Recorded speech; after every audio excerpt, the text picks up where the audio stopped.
Hello everyone, welcome back. I'm Francis here. Today I am going to walk you through how to create an ERC20 token in Solidity, and we will be doing this in Remix. I am doing this to complete the challenge, the Quest4 challenge of Questbook. You can see that here. So the requirement is basically to launch your own coin or token, and the token has to be has to comply with the ERC20 standards. So let's jump right in. So first of all, we have to define the name of our token. In this case, I call it my ERC20 tokens, really long name. This is not very creative, I know. And then we define the symbol M20, and the rest are the variables that we are going to use later. So I'm going to touch on them later. And in the constructor function, we assign msg.sender, which is the user in this case, to the deployer. And we initially will mint 1 million of token to transfer to the deployer. And then we have the characteristics of the token, like name, symbol, decimals. Decimals in this case is 8-digit. And that means, what it means is that when you enter the amount that you would like to transfer into Remix, you have to add 8-digit of 0 at the end. Okay, and then next one is total supply. We will be minting 10 million of tokens in this case. And then balance of function is to allow user to check the balance that they have. How much tokens do they have in the address? Set transfer fee. So this is an optional feature for the deployer of this token. So initially I set the transfer fee at 7%. Now, of course, the owner of this, the deployer of this token has option to change the transfer fee. And this can only be executed by the deployer. As you can see in this case, there is a require function. I should add that if the error should be not. Okay. And then we have a transfer function, which allows the user to transfer tokens to another address. And this requires the balance of the user to the token balance of the user to be greater than or equal to the amount that he or she would like to transfer. And then the next function is transfer from function. Now, what's the difference? The difference is that transfer from function requires approval of the amount, whereas transfer function doesn't. So you see there is a second condition here, which is that the allowances from the user, the allowances that have been provided by the user to the, in this case, most likely the smart contract. So the smart contract will transfer the amount on the user's behalf. Has to be greater than or equal to the value that the user like to transfer. And the underscore transfer function is basically a refactoring of the code. So we will be doing roughly the same thing, basically transfer the tokens from one address to another address in both the transfer and transfer from function. So instead of repeating the code in both functions, I just wrote this to reduce the repetition. And so basically this is doing what I said just now, to transfer the value, the tokens from the one address to the other address. And also, if because of the transfer fee that I've added, so if it's not transferring to or from the Uniswap v2 router, then there will be a deduction.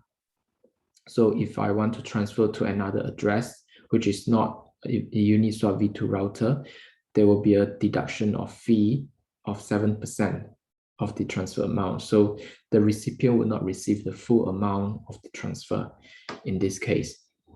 And of course, as I said, the deployer has the option to set the transfer fee at 0. So this is up to the deployer's discretion. Next function is the approve function. So as I said, if you want to execute the transfer from function, you need to approve the amount first. And this approve function is basically the amount, the function that allows user to approve the amount to the spender. So this is spender address and the amount. And once that has been done, the allowance will change. The allowance is function is a read-only function, so you can run this function to find out how much allowance you have provided to the spender.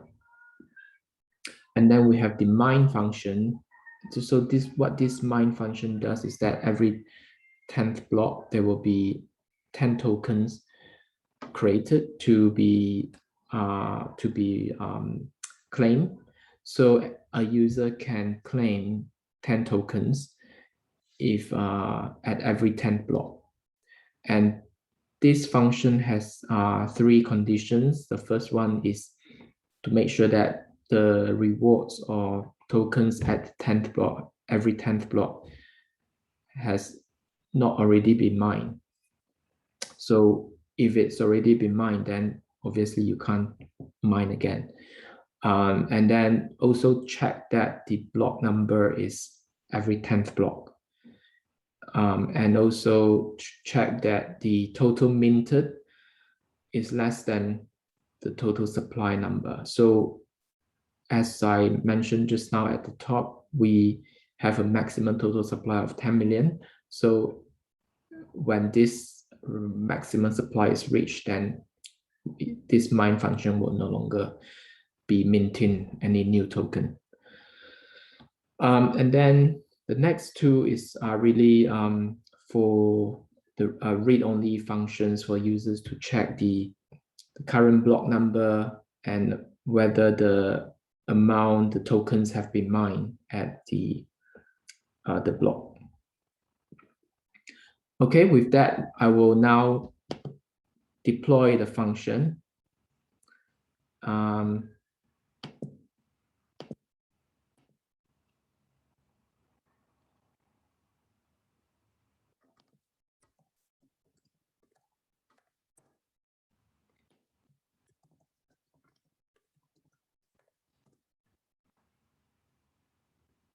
Okay, I am going to select the right address. Okay, that is fine.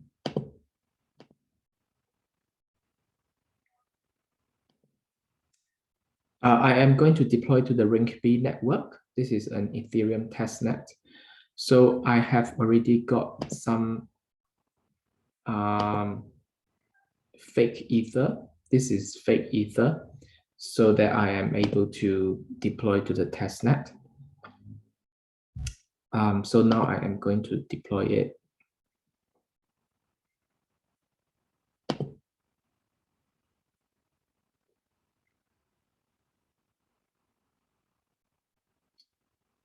Okay, it's deployed.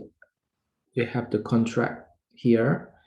And what I'm going to do is I will be listing it on Uniswap I'm going to create a liquidity pool.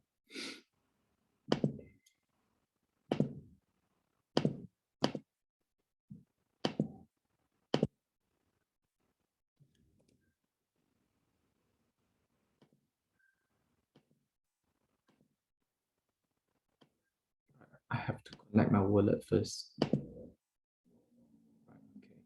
Now I can find the token.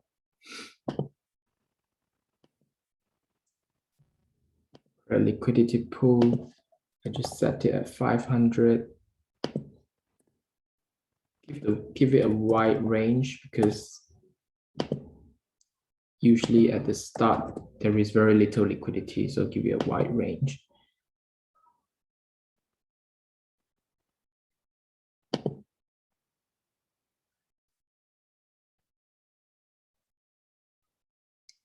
So as I've mentioned before, you are able to transfer the token. You have to approve the token first because Uniswap will be spending the token on your behalf. So it will have to get you to approve the amount.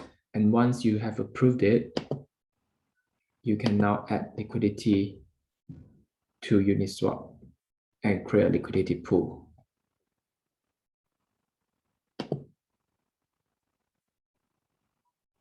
Okay, you have now created a liquidity pool at Uniswap. So what this allows you to do is that you are able to swap your token. Let's say I want to sell 10 token.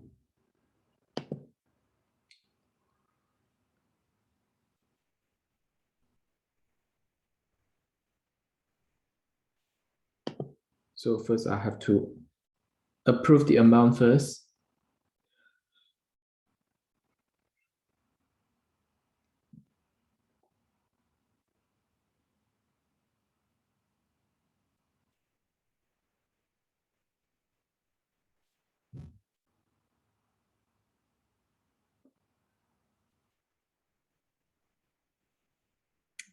It's taken a while. Cool. Now I can swap.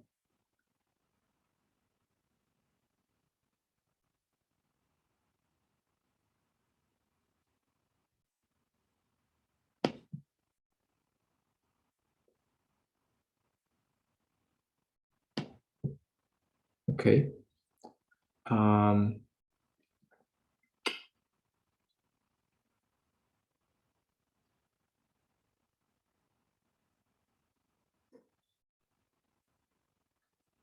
Just waiting for the transaction to finish.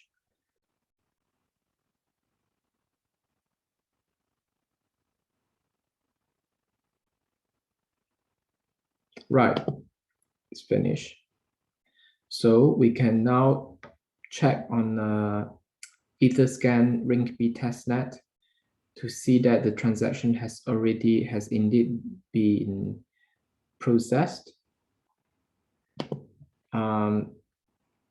And that's all from me.